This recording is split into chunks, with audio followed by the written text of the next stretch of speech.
সকাল থেকেই আকাশটা খুব মেঘলা ছিল, ভাবতেছিলাম বৃষ্টি আসবে, তাই তাড়াতাড়ি করে মাহিকে উঠিয়ে খাওয়ায় দাওয়ায় টিফিন প্যাক করে ওকে স্কুলে দিয়ে চলে এসেছি। আর এদিকে বৃষ্টিও চলে এসেছে। বাসায় এসে দেখতেছি যে সাহেব আর আমার ছোট মেয়ে এখনও ঘুমায়। তো বৃষ্টির মনোরম দৃশ্য কে বা মিস করতে চায়, তাই বারান্দায় দাঁড়িয়ে কিছুক্ষণ বৃষ্টিটাকে উপভোগ করলাম আর চোখ মনকে ভিজিয়ে নিলাম বৃষ্টির ফোঁটায় ফোঁটায়। গুনগুন করে গানও গাইছিলাম, তো গলার সুরটা ভালো না, তাই আর আপনাদেরকে গানটা শোনালাম না। আর চিন্তাও করছিলাম যে মেম সাহেব উঠলে ওনাদেরকে কি নাস্তা দিব। আসসালামু আলাইকুম, কেমন আছেন সবাই? আশা করি সবাই অনেক ভালো আছেন। আলহামদুলিল্লাহ, আমিও অনেক ভালো আছি। আর চিন্তা করতে করতে আমার চোখে পড়ে গেল যে বাসায় তো কলা আছে, তো কলা, বিস্কিট আর চা মন্দ হয় না, কি বলেন? বৃষ্টির দিনে কিন্তু আর কিছু হোক আর না হোক, গরম গরম চা বা কফি সবারই অনেক পছন্দের। আমি কি ঠিক বলেছি? যদি ঠিক বলি তাহলে প্লিজ চ্যানেলটিকে সাবস্ক্রাইব করে দিবেন, ভিডিওতে লাইক করে দিবেন, কমেন্টে জানাবেন, আর ফেসবুক থেকে ভিডিওটি দেখলে আমার পেজটিকে ফলো দিয়ে দিবেন। আমি চা বানাচ্ছিলাম আর চিন্তা করছিলাম যে দুপুরে কি রান্না করব, কি রান্না করা যায়, কি রান্না করলে আমার পরিবারের সবাই অনেক খুশি হবে। আর আমি জানি, কারণ এতদিন যখন আমরা একসঙ্গে আছি তাহলে তো এটা জানাটা স্বাভাবিক। আমার কাছের মানুষেরা, আমার পছন্দের মানুষেরা কি খেতে ভালোবাসে সেটা আমার চাইতে ভালো মনে হয় আর কেউ জানে না। তো সবাই মিলে মজা করে নাস্তাটা করে নিয়েছি। আর বৃষ্টিটা একটু কমছে বিধায় আমি বাগানে চলে এসেছি আমি যেটা রান্না করব তার একটা উপকরণের জন্য। এটা কি কেউ কি বলতে পারবেন? এটা কিসের পাতা?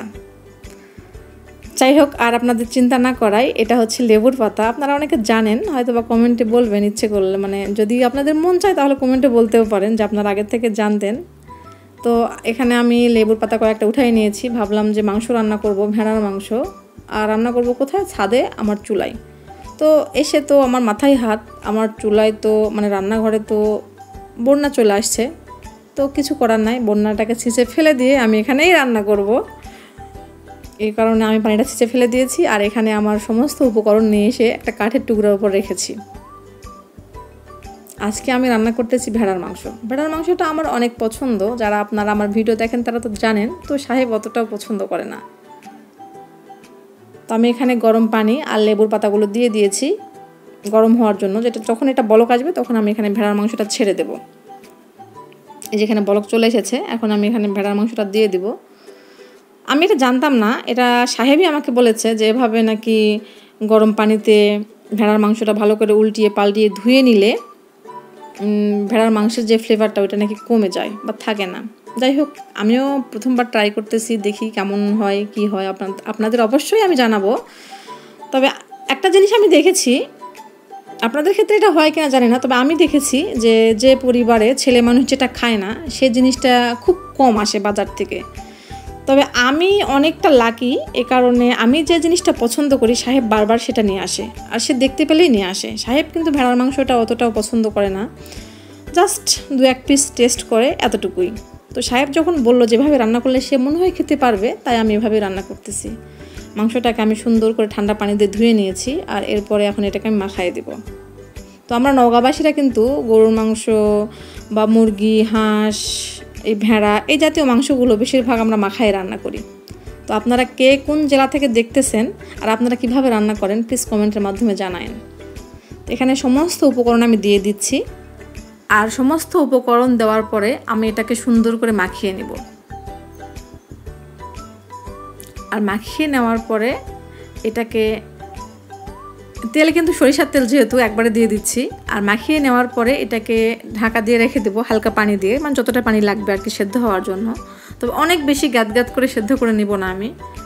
এটাও আমার সাহেব শিখিয়ে দিয়েছে আমাকে যে মাংস নাকি অনেক বেশি সিদ্ধ করলে হয় না, বা পুরো মাংসটা ঢাপা দিয়ে রান্না করা উচিত না, এতে করে মাংসর টেস্টটা ঠিকঠাক আসে না, বাবুর্চিদের মতো হয় না।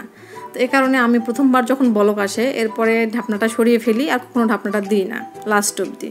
শুধু কি করি, মাঝে মাঝে পানি দেই আর এটাকে সুন্দর করে কষাই। বলতে গেলে 3-4 বার পানি দেই আমি, একটু একটু করে 3-4 বার, অথবা তার বেশিও হইতে পারে। পানি দিয়ে এটাকে অনেক সুন্দর করে কষিয়ে রান্না করি।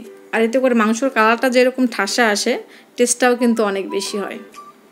এভাবে কিন্তু ট্রাই করতে পারেন আপনারা। আর রান্নাটা আমি তো ভালোবেসে করি, আর এ কারণে মূলত হয়তো বেশিক্ষণ ধরে কষিয়ে কষিয়ে রসিয়ে রান্না করতে বেশি ভালোবাসি। আর সত্যি কথা বলতে এভাবে রান্না করলে সাহেব যদি খেতে পারে তাহলে তার একটা এক্সট্রা পাওয়া, তাই না? আর আমি রান্না করতে অসম্ভব ভালোবাসি, সেটা নিজের বাসায় হোক, শ্বশুর বাড়িতে হোক, মায়ের বাড়িতে হোক, মানে যেখানেই হোক। এই যে আমার মাংসটা কিন্তু রান্না হয়ে গেছে, আর কালার দেখে আপনারা বুঝতেই পাচ্ছেন যে এটা কিন্তু অনেক সুন্দর হয়েছে। তো আজকে এই পর্যন্তই, সবাই ভালো থাকবেন। আল্লাহ হাফেজ, আসসালামু আলাইকুম।